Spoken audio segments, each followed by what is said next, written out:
Welcome, folks, to another episode of Faith Uncensored.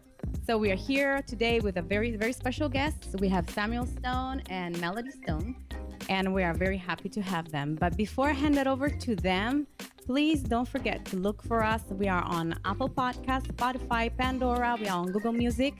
And you can find us also now on YouTube. We have our own YouTube channel, so you're going to find this interview right there. So welcome, and we are very happy today, and welcome to the show. Thank you. Glad to be here. Glad to have you. So I invited them because they have a very interesting testimony of restoration to share with us.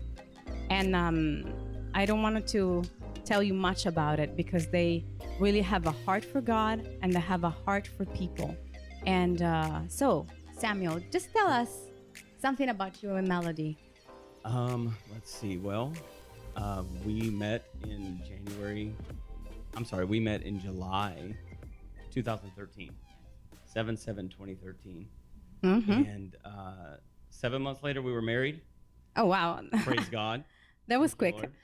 So, yeah, it was a quick courtship, but we knew from the beginning it was definitely the Lord's call for us to be married. Okay, Melody, Yeah. how did you feel when you saw him? What did you feel? What did you think? Well, Get close to the mic. when you know. I didn't know right at first, but he did.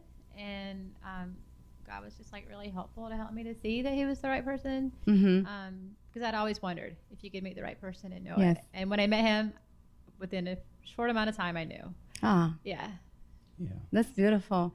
Yeah. I knew right away. It was kind of smacked me in the face, stars, butterflies, whatever you want to call it. I instantly fell in love with her the night we had our first date. And I knew then that she was the one, but I didn't freak her out. I didn't tell her. I didn't go, hey, you're the one. Yes, I because actually went on a journey and pursued the Lord and really pursued his heart for her. And I really felt the Lord tell me, in our courtship days, that after we started to kind of date and courtship, that the Lord was saying, hey, I want to take you on a journey of discovering my heart, how I feel about my bride, and help you learn how to pursue her to mirror the way he feels about his church. This is very interesting. So that was the journey that we kind of went on, or that I went on, and really discovered the Lord's heart in a way, just how he feels about his church and the way that he pursues us. Yeah. What? Sorry, I want to know about this love story because it's so interesting, And sometimes we're looking for the right man or the right woman, and sometimes we don't know. Is this my emotion? Is this the Lord? So, Right. so that was You said you didn't feel like that right away. Well, I had dated so many people over the years. Like, I really wondered if you could really meet the right person and know it. Mm-hmm. I just wasn't sure because I had never had that feeling before. Uh-huh. So when I met him, I was curious about him. But I had just moved here. I literally had just moved here, and I met him like a few days later. Oh, wow. Like 8 days later, I met him, actually. Oh, wow. 8 days later, I walked into Mosaic House of Prayer, and there he was in this little tiny church. And that's where it all began. And it took me a little while to know he was the one. But the Lord was very specific, and there was like specific things that the Lord did to help me to know that he was the one, because I never knew if you could really know. And so God was just really good to help me to know that. Mm-hmm. I could not have missed it had I tried. He Wow. made it so clear. Wow. Yeah. I guess one thing that just is part of our love story is that he asked me what my favorite flower was right from the beginning. And he goes, no, don't tell me. I'm going to ask the Lord to reveal it to me. That's a true romantic, a godly romanticism. There were things that happened, like, because I just never knew if you could know. And I just doubted myself. And so three things happened that let me know that he was like the one, like the Lord made it clear. And one thing was that he called me one day at lunch, and he said, hello, Melody. And he said it just like one of my sisters says my name. Oh. And I'm like, why did you say my name like that? And he said, I don't know. I just did. I'm like, my sister, she does that. She says my name like that. And the next day, we met up after work, and I get into his car, and he grabs my kneecap, which is really unusual, right? Yes. I'm like, why did you do that? And he's like, I don't know. And he was just, and I said, my daddy does that. Like, he's the only person who does that. And he's like, I don't know. And then a few days later, we were having dinner, and I said, did you ever figure out what my favorite flower was? And he said, no, but I'll tell you what mine is. And his favorite flower was my favorite flower, and it was a blue hydrangea. And we both like lost it. We just started crying. Oh wow! We're like crying in this restaurant. I'm crying too now. So as I'm seeking the Lord, right? I'm asking Him, what's her favorite flower? What's her favorite flower? Well, I got 2 flowers, but the first one I got was tulip, and I thought, well, the Lord kind of spoke tulip, and I thought that's but that may not, like, I thought there might be more. So, and then I felt Him drop in my heart that it was a blue hydrangea, and I thought, well, that's just my thought because that's my favorite flower. Okay. So I knew I felt like I heard Him, but I was questioning it because I was like, well, that's my favorite flower. So is it the Lord or is that me? Yeah, I was thinking, like, is that the Lord or is that me? And then it kind of wouldn't let up, and I thought, well, maybe it is the Lord. So then we sat down, and I thought, well, when she said that, I was like, well, that's mine. But I had thought that was just my thought, not the Lord's thought. So anyway, and then she had gone on to say that tulip used to be her favorite flower, but that blue hydrangea was her current favorite flower. So it was like the Lord was giving these things. And how the blue hydrangea became my favorite flower was a year before moving to Texas. I was living in Florida, and I wasn't dating anyone, and I made like a vision board for my future wedding, which sounds so weird, but I did it. And all of a sudden, I used to hate hydrangeas, especially blue. I thought they were like old people flowers. But when I was making my vision board, I for some reason they came alive to me, and I'm like, oh my God, they're beautiful, and it became my favorite flower. Oh my! So I feel like the Lord even did, like, even a year ahead of us meeting, like even put that in my heart, knowing. I feel like He put His favorite flower in my heart because I used to didn't like it at all. Wow! Yeah, it's really good. Wow! So really good. Whenever we found out the blue hydrangea moment, it was like, I'm like, okay, I get it. Like, there's no way I could possibly miss what the Lord was saying. I absolutely knew it. My eyes were open. I saw Him for who He really was. Yeah. Wow. Yeah. This is amazing. It's really good, yeah. I heard other love stories that He knows for sure, but she has to have. Right. So I knew, but I didn't, make that known to her. I just knew we needed to get closer and get to know each other better. And but my view of it wasn't really dating. It was more, I know that I want to pursue her, and the Lord put that in my heart, so I don't want to date. I would rather go straight into courtship. You actually prayed that the Lord would open my eyes, that I would see. I prayed the Lord would open her eyes to see what I already knew. Yeah. And then He did. He did that through many different ways. So yeah, it was very personal, like very personal. Mm-hmm. So. And see, I'll go back to a little further, because if we go back a ways, the reason why this is, the love story is amazing, right? The way the Lord orchestrates lives to connect and put you together, for your partner in life. And I really believe He does that specifically. I don't think that it's by chance or random. I believe the Lord does that for us. Because there was something I said a long time ago, was like, Lord, I'm submitted to You regardless of, I'm not pursuing dating. I'm not pursuing, relationships in that way. I focused all my heart and attention and energy upon the Lord.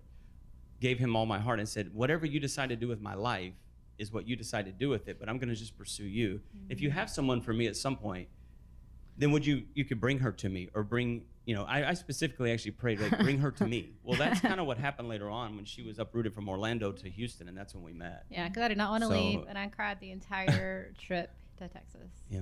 Oh. But then I met him 8 days later.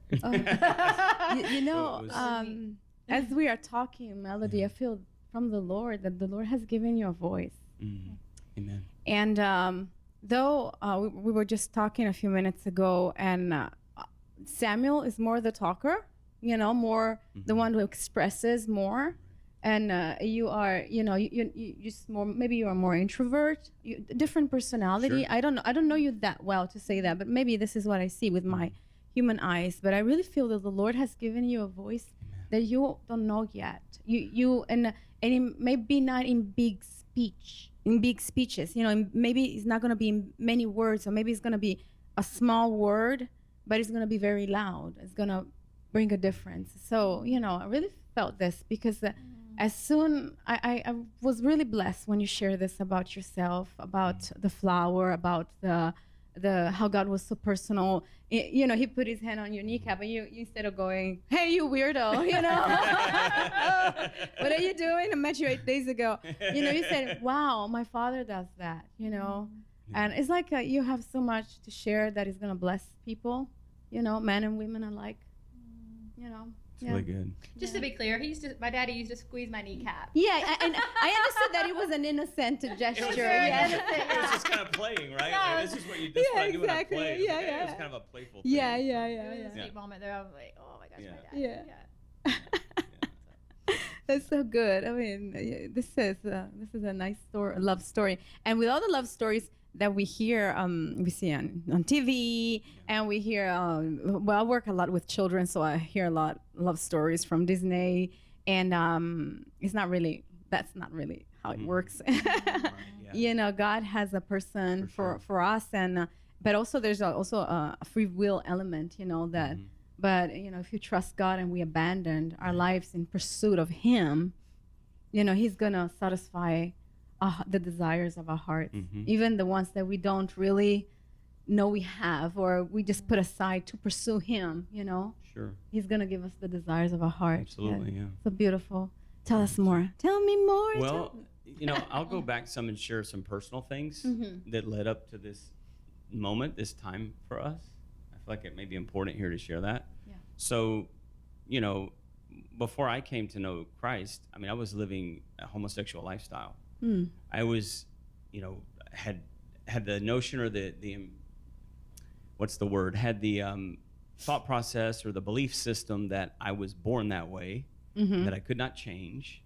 I thought that I actually lived with a really extreme weight of condemnation all my childhood years when, you know, sexuality developed, and I realized, hey, I'm not attracted to women or girls, I'm attracted to the same sex. So that came with a lot of condemnation. You know, what did I do to deserve this? Feelings and thoughts, and I must have done something wrong, but I don't know what that was. So a lot of confusion, you know, inner turmoil in my inner world of self-hatred, not understanding why that had happened to me. And, you know, I started, you know, instead of resisting it, I mean, I tried to for a while, but it wasn't like I could turn a light switch or flip it on and off. It was part of who I was, it felt like. Yeah. So the only feeling, or the only resolution I had was that I must have been born that way. And that's what the world tells us. Yes. So that's the only voice we really hear, is that, well, you're born that way, just accept it, you know, whatever. So, and I kind of wrestled through that in my teenage years. And then when I was 19, I came out of the closet, so to speak. You know, I lived here in Houston, and I decided I was going to come out. I was going to tell my mom, my dad, my family, friends, everybody, hey, this is who I am. This is the way things are. And just here it is in your face. If you don't like it, oh, well. It just is what it is. You know, I'd had enough of hiding, and I kind of lived a life of secrecy and hiding, and kind of doing secretive things and having illicit encounters with, you know, men and of the same sex, and kind of had that lifestyle going. Got into the whole drug culture. Really found myself addicted to drugs, addicted to sexual things, and, you know, in the homosexual culture and all that. And so when I came to know the Lord, but I had a praying family, of course, right? Mom, dad, and a lot of Christians in my family that fervently prayed for me for many years. And I kind of grew up in the church, but what I heard was that God hated people like me, or that people that struggle with the issues that I had. I didn't realize it was something that at some point I could have a choice in to not act on those, you know, feelings. So fast forward to about 30 years old, you know, I'm at the lowest of the low, most broken I've ever been, addicted to drugs, living with my partner at the time, so entrenched in the drug culture and that whole scene. And one night I have a dream. And in the dream is a host of angels singing the most beautiful song about Jesus and about following him. And this is on the tail end of like a 2 to 3 week binge that I had been on. So when I woke up from this dream, he was in the room. The angels were in the room. I knew they were there. I couldn't see them anymore. In the dream, I could see them. But when I woke up, I could still hear them singing in my ears. So when I could still hear them in my ears, my only response was, I have to know Jesus. I know that I knew then I had a decision to make. I never felt like I'd ever had a choice. But at that moment, it's like truth came. The Lord opened my eyes and my heart to see that I had a choice. I could either kind of choose to stay in this, or I could choose to surrender and follow him. Mm-hmm. And in that moment, I decided from the encounter, it was so real and so amazing that, I mean, what was I going to do? Of course, I said, Lord, I'm going to surrender my life to you. Wow. You know, and I did. And a few days later, I had the most radical experience, born again experience. It was like immediately the lights turned on, you know, spiritually dead to spiritually alive. I went from, you know, knowing that I was dead in my sin to alive in God. And all of a sudden at that experience, the Lord is so real. I have a deep, intimate relationship with him immediately. You know, I know the Bible calls it, it's, you know, you're born of the Spirit. Well, yeah. I experienced that forgiveness of sins. I turned from my sin. I turned to him. I embraced who he was from the dream, that I wanted to know who he was. And so, but just when I came to know the Lord, I didn't just, all those things that I had struggled with or been living in all those years and cultivated that lifestyle, they didn't just go away. Mm-hmm. Of course, I was born again. I knew I was brand new on the inside. But it took time to kind of work out some of the things that I had been involved in. And, you know, I call it a journey of transformation. Uh-huh.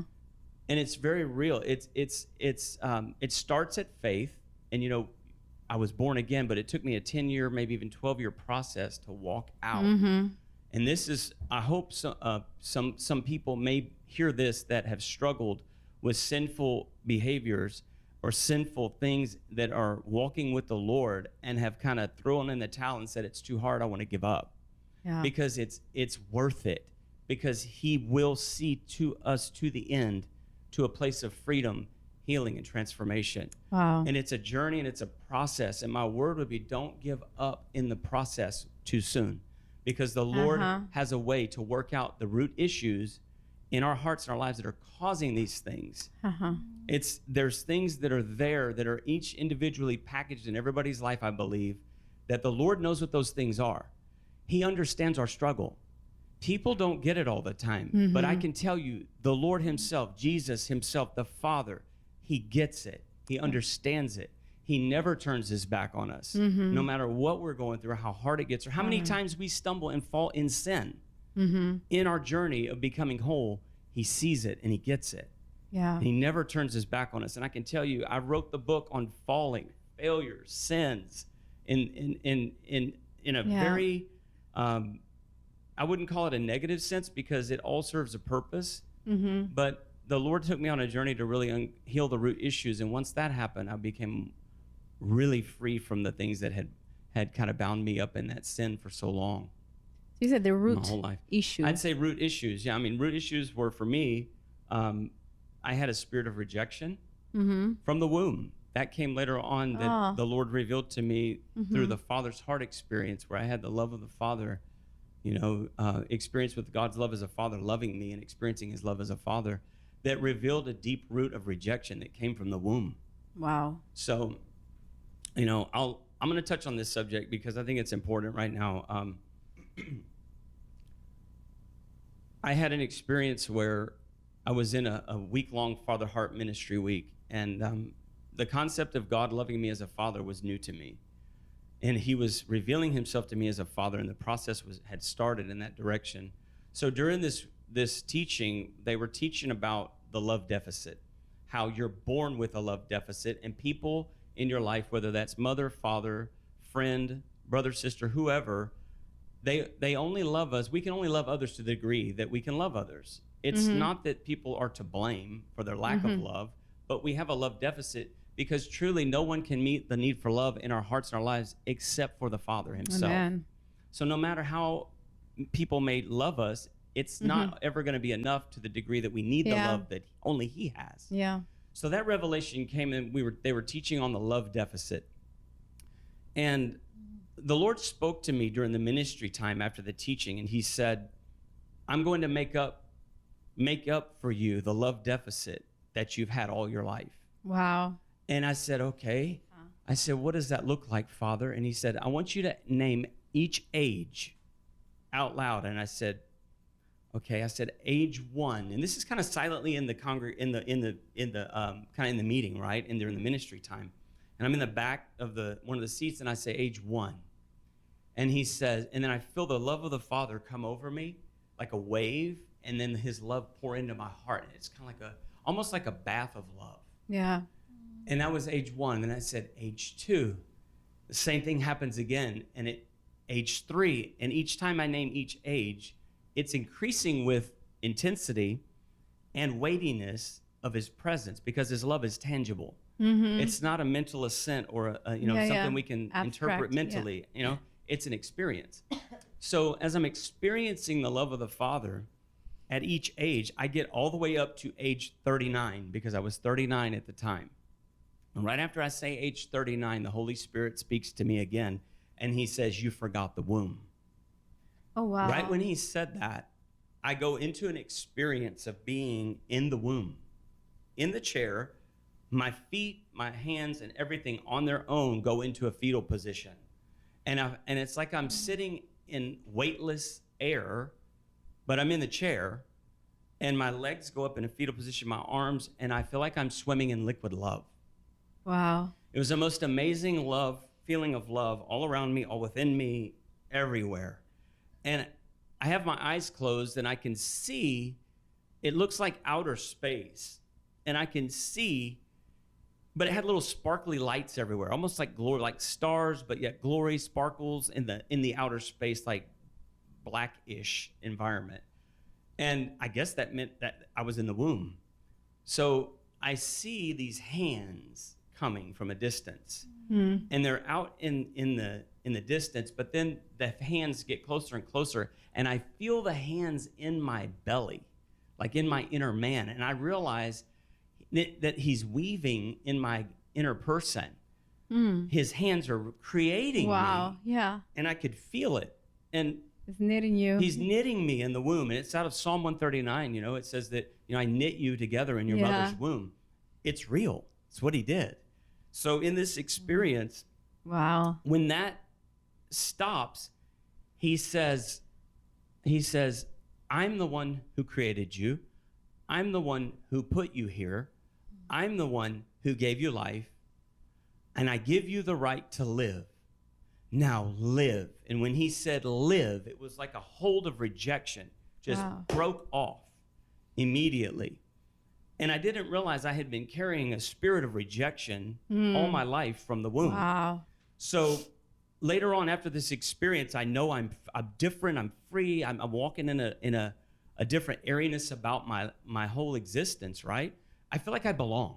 I'd never felt like I belonged before or had a place in this world until that experience happened. So a few days later, I kind of have a conversation with some loved ones, my mom and some others, and my dad even, and they informed me that when I was a baby, it was 1973 when I was born.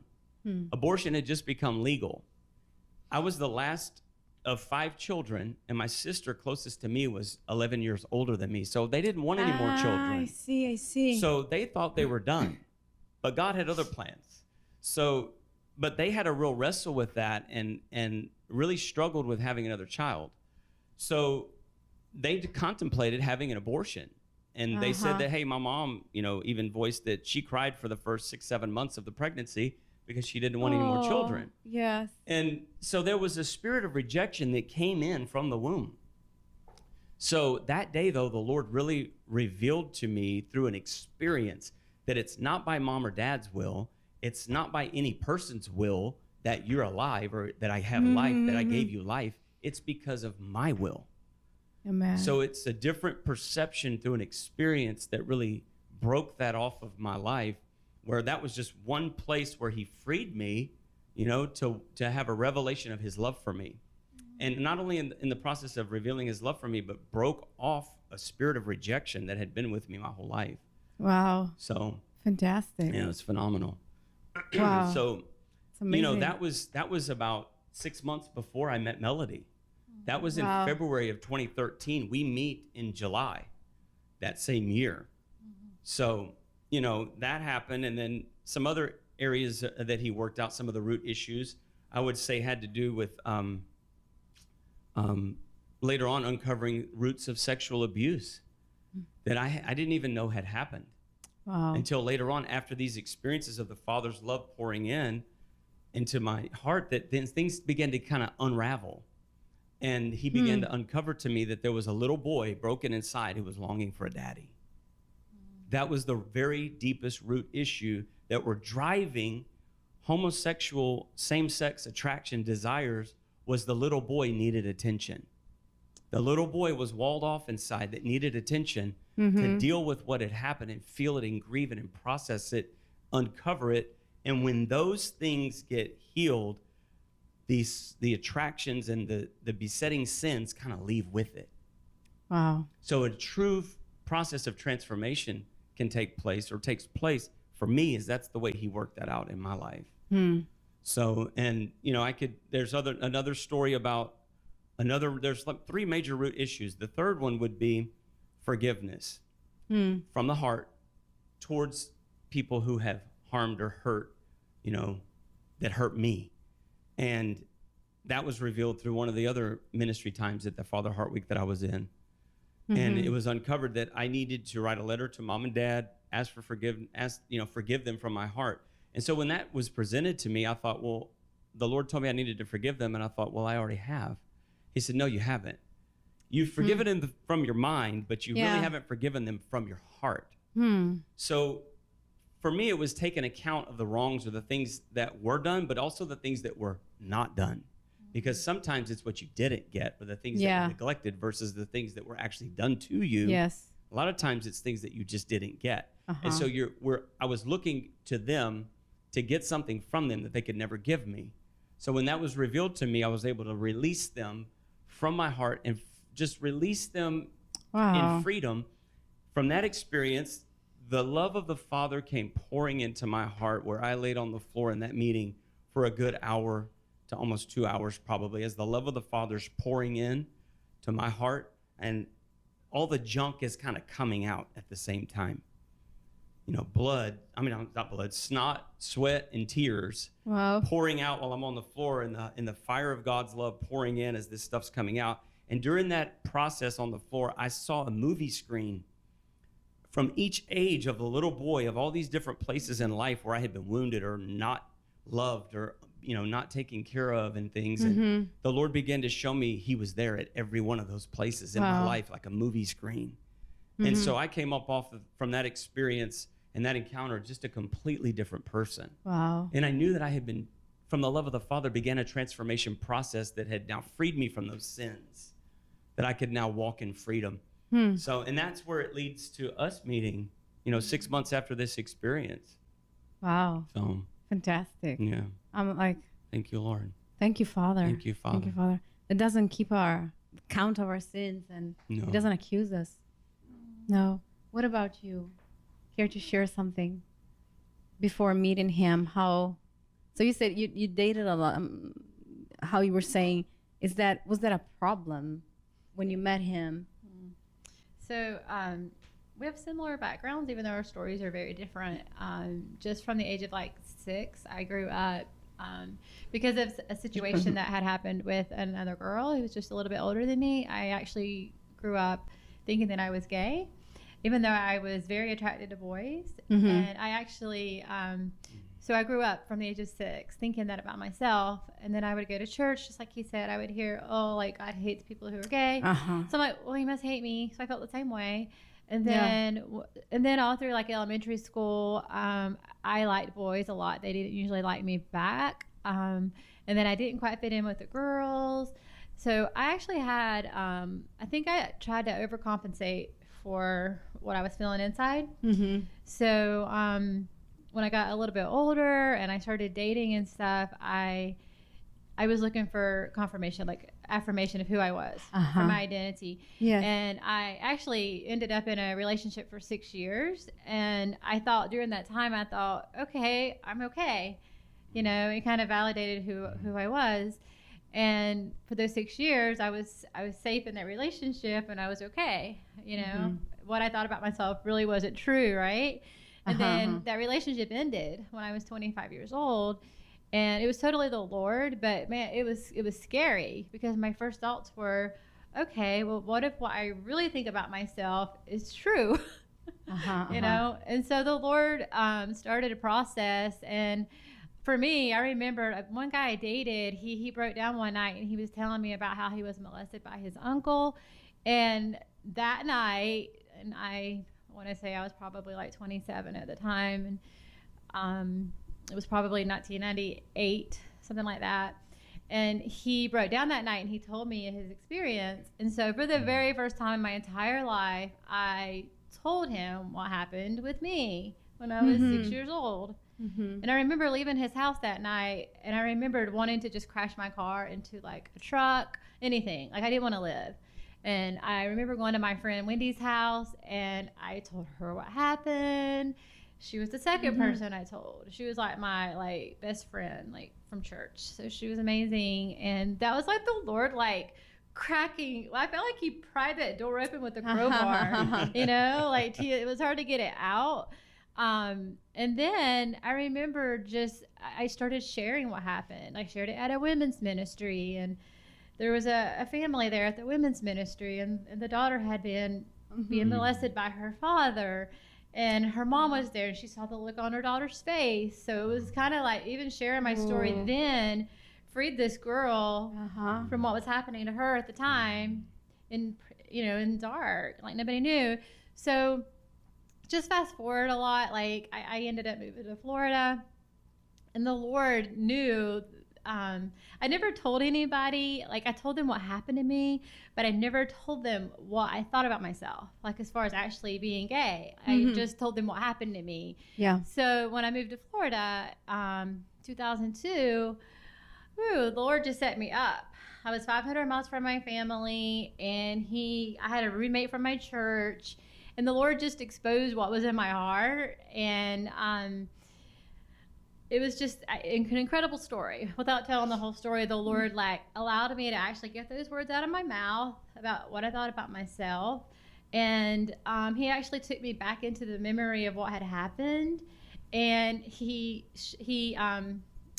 opened a door that led to the outside of the room that I was in. And the door was really, truly there for all those years, over 20 years. But in my memory, the door had been blocked. But when the Holy Spirit came into that memory, he like opened the door, all the light came in, and the Lord just brought healing inside myself. And that was the beginning of me realizing what I thought wasn't true at all. And it was like the beginning of that lie breaking. So my story was different. He went to one end of the pendulum, and I went to the other end. I was boy crazy. I was trying to prove to myself that I was okay. And then the Lord just let it all fall apart. And so when I met Samuel, I thought he was cute, and I was interested in him. And then we had a little coffee. He calls it a date. We had coffee one day. Perspective, yeah. We had coffee one day, and he tells me his whole life story. And honestly, in that moment when he told me his story, like my life finally made sense. Like the fact that I had to struggle with all that internal stuff. And then when I met him, I'm like, okay, now it all makes sense. Not that God caused that. I knew he didn't. But all of a sudden, like I understood where he'd been, everything he'd been through. And there was no judgment, of course, because I had my own journey out of that lie. It was the same lie. It just manifested in a different way. Wow. Yeah. And so beautiful that you were able to share with this best friend of yours, and this opened up, I'm not saying to share with everybody, but especially when you are in this delicate, fragile moment of your life, but that God is going to put before you people that you can share. And so you can start, because I think, if you have a wound and you just cover it because you don't want anybody to see it, but you should actually uncover it so somebody can help you clean it up, Absolutely. But it's not for everybody to see, it's just for people that the Lord has chosen for you, to share your life with. I love it. I feel like I love it so much, guys. I feel like there were a lot of symptoms. Like people might judge you. Like, people might judge him for the way he lived, and people might have judged me because I dated so many people and all that goes with that, But like it was just like a symptom of a deeper problem. Like you said, if you don't treat the wound, it just gets infected. Yeah.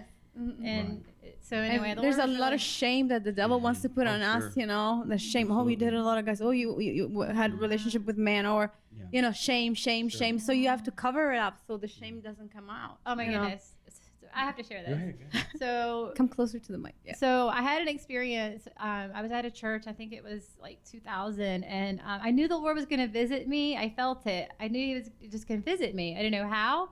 So one night at church, it was during worship, and I had my eyes closed, and I saw Jesus walking towards me, and He walked to me, and He took this sponge, and He dipped this sponge in blood, and He started washing my arms. And I guess I was down on my knees at this time, but He was washing my arms, and it was just an amazing moment. When I got off the floor that night, I was different. I was clean. Wow. The first time in my entire life, and I was 27, 28, like I actually felt clean. And so this girl got close to me whenever I was talking and to the Lord, and she said, I just kept saying, I feel so clean. I feel so clean. That's what happened. Like He literally like removed the stain of sin and just the stain of everything in a moment. Yeah, He unashamed me. He took it all away. Oh. Yeah. So I'll go into the kind of back up where you were about I call it a date, right, at Starbucks. Okay. So we go to meet that night, and it's the most amazing thing ever, because the journey that I just shared a little while ago about the things that fathers love, what He did for me, kind of walk that out over the next 5 or 6 months from those experiences, kind of unraveled a lot of things, which I talked about, this abuse being uncovered and walking through that area, kind of leading up to the date that we had. But after those experiences, I knew that I was completely different. And not only was I different, the Bible was different. My heart was so different that then I viewed the scriptures from that experience on through the lens of a father's affection versus through the lens of I have to perform enough for God to love me kind of lens. You know what I'm saying? My heart was so drastically changed. And I was born again before this experience, but this was the experience that really settled my identity and my personhood of who I was as a son with my Father, and with Jesus not only as my Savior, but as my bridegroom. The revelation of those things just really being cemented and sealed in my heart. So I start having this desire of this unsettledness. And I'll back up just a minute. When the unraveling of the abuse came, I feel like I need to share this. When it uncovered, I could hear my voice as a little boy screaming inside about 2 or 3 months after these experiences I'm talking about. And I'm processing it with someone because I needed someone to help me navigate that inner world of what was going on. And in the office one day when it was really all coming to a head, I just fell apart. And I remember hearing my own voice inside of me screaming, I want my daddy, I want my daddy, I want my daddy. The little boy had been fragmented inside that wasn't able to be heard yet. So when I heard that, I was able to embrace me, with part of me that was broken off, kind of after I felt it, grieved it, and kind of embraced my own little boy inside and allowed the grieving of it or the feeling to come up and out. And it all kind of was over after a short period of time. I realized a part of me kind of on the inside just kind of came together. And I realized that I was different, I was whole, that I was no longer like a part of me broken off, that I didn't even know needed attention until after it was healed. So part of, I come back together and I call it being whole internally in my soul. And then, walking out the next couple months is when I meet Melody. And I realized during that time frame, something's missing. Someone's missing. Something's different. And I begin to feel this ache, like for a partner, an ache. I didn't quite know what it was yet. I just knew something was missing. Someone was missing. I'm thinking, after all these experiences, I was just going to be, I had kind of signed up, me and you, God. Doesn't matter, me and you, Jesus, me and you, Father, for whatever it looks like. Not looking for marriage. I'm looking for you. And whatever you want to do with that, He decides to do with that. So He was uncovering kind of the natural way that He created me, which was to long for a bride. Yeah. So it started that journey. And then when I met Melody, we went to I call it date night that Starbucks. Night, right? Starbucks. Fry Road. Things happen. Things magical can happen at Coffee. Starbucks. Magic can happen at Starbucks. Yeah, I again. suppose. So we meet and we're sitting down to talk, and we were probably just a few minutes in. I don't remember how long, but it was a suddenly for me we're sitting there. I'm looking across the table at her in her eyes. And it was like, it was sudden for me. Suddenly, my eyes were opened to see her in a whole different way. Wow. And I had a longing in my heart to know her. And I actually I had never felt that feeling before in my life. I actually said, I'm going to excuse myself for a minute. So I go to the bathroom, I go to the restroom, and I'm kind of frantically splashing water on my face, going, Lord, what is happening to me? God, what is this? I don't know what's happening to me, but I'm seeing her. I was attracted to her, and that had never happened to me before. Wow. It was a thing that should have happened probably, I guess, when you're first puberty at 12, being attracted to the opposite sex. It was now happening to me at 40 years old for the first time. And I didn't know what to do. I didn't know how to handle it. And I realized that everything was changing. And so I come out of the bathroom and I realize, like, I'm floating in the clouds, so to speak. I don't think my feet really kind of touched the ground. I fell in love with her that day. And it was totally the Lord that did that I knew she was the one. There was no question. Number one, I'd never felt the attraction. And then secondly, I'd never felt that way about anybody. So I knew that it was the Lord, and I knew that he was leading us to be together. So, I kind of had my experience there, and that was my side of the story. Of course, I didn't tell her any of that until way later on. After right? Of course not, right? But anyway, Yeah. And that was, Me that's out. just amazing to me, though, because here's the thing. It's not that if someone is, or for myself, really, I speak to myself for myself, but having those issues and identifying myself previously in my previous life as gay or whatever, I don't consider being healed the evidence of being married.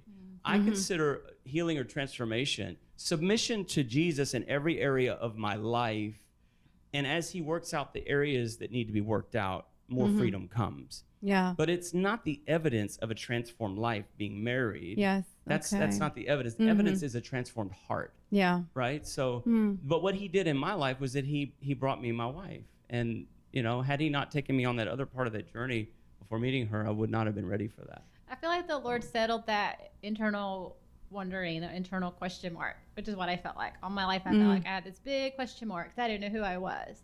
But then the Lord came and he settled that question for me. And when he did that, I didn't date anybody for 3 years after my whole little roller coaster ride of dating. You know who you were, and you had all the attention that you needed. But he filled up that hole in my heart, and I knew who I was, and I didn't have to seek it outwardly anymore. And that was a miracle. Wow. That was a miracle. And I feel like the Lord did the same thing for you. He Absolutely. stopped the wondering, he stopped the question, he put a period. It's like he puts a period where we had a question mark. Wow. There you go. Wow. Yeah. Whoa, this is so Thank you, Lord. powerful. It's powerful. It's romantic. I like it. Yeah. You do too. So just out of curiosity, how long did time went by before you proposed? Oh, wow. That's an awesome story too. Yeah. So during the pursuit, right, the Lord speaks to me. I want you to pursue her. I'm going to take you on a journey of pursuing her the way I pursue my church. So that was when this whole process started. So I started really spending time with the Lord and saying, how do I do this? Teach me. I've never done this before. I know nothing. Help me. And he begins to show me, find out about her, everything that she loves, everything that she likes, everything that she enjoys, everything about her that I could possibly learn. It's like I was drinking from a well of just wanting to know Melody, right? And I believe that's the way the Lord is with us. He wants us to know him, but he wants to know us too, right? So it's relational. He's relational at heart. So I start asking the Lord, all about her. Well, then I start designing this plan of, what do I want the engagement to look like? Because I wanted it to be extravagant. Because that's the way God is. He's extravagant, right? So one of her favorite things is Paris, France. So of course at that time in our life, Never been yet. Never been. It was a dream. Maybe one day we'll get to go, but it's but I thought, well, how am I ever going to take Melody to Paris, France? It's just not going to happen. I mean, God could do it, but I didn't feel like that was the avenue he was going. So I started doing this research about different places around the United States, like towns called Paris. So to see if there was an Eiffel Tower in America somewhere that I could take her to. So I found 3, actually. I found one in Paris, Tennessee, Paris, Texas, and Paris, the Eiffel Tower in Las Vegas, I think it is. Yes, that's so right. those are the 3 that I found. So I didn't want to go to Las Vegas. I thought, let's do something more kind of, different style than that. So I wound up proposing to her on a road trip to, wait, where did we go? No, actually, you picked me up at the airport that time. That's right. And when I got off the airplane, we drove to Paris, Texas, Dallas Love Field Airport at the time. So at Thanksgiving. It was Thanksgiving Day, 2013. Yeah. She picks me up from the airport. She doesn't know where we're going. I was like, let's go this way instead of coming towards Houston. Let's go this way. And so I take her on the journey over to Paris, Texas, and it was kind of cool because it was on Thanksgiving Day, and it was very remote, and there was no one there hardly. I mean, it was pretty much just us two, and I think there was one car in the parking lot. Right, so we pull up, and here's this Eiffel Tower with this red cowboy hat at the top. It was so cool because it was Texas style, right? So we pull up, and we get out of the car, and we kind of walk around the Eiffel Tower, and I go to propose to her. I start to get on one knee, and she goes, "Aren't you gonna get on one knee?" I was like, well, I am. I'm in process of it. Anyway, it was kind of a fun moment. So we're under the Eiffel Tower right there, and there's no one around. And the moment I get down and propose to her to put the ring on her finger, this car rolls by in the parking lot, and they're honking the horn. Going, yeah! Say yes. Yeah. So anyway, it was really cool. But it was. I wanted it to be extravagant, and that was extravagant for her and for me because it was something that I planned out with the Lord. I knew He was giving me kind of blueprints of how to win her heart, right? So the goal is the goal really with the Lord doing these things was to win her heart, and I believe that it's powerful. So so amazing. I never felt so loved in my life. I never felt like affection that way ever. So it's pretty captivating. So guys, if you want some lessons or how to get her attention, ask the Lord. Yeah, there you ask go. The Lord. The Holy Spirit knows. Yes. So I want to thank you guys for being so bold. This is not for everybody. Not everybody is ready to share this kind of experiences, but I appreciate you doing it and to come here. I know you guys have been super busy these weeks. Yeah. And I just want to bless you. I want to say thank you. Guys, connect with Faith Uncensored. Come and see us. Come and connect with us on YouTube or find our podcast on Spotify, Apple Podcasts, Google Music, and we are on Pandora. We are basically everywhere. And thank you so much for being here, Samuel and Melody Stone. God bless you. God bless you deeply. Okay. Yeah, it's an honor to be with you. Thank you. Honor was all mine. Thank you guys, and see you soon.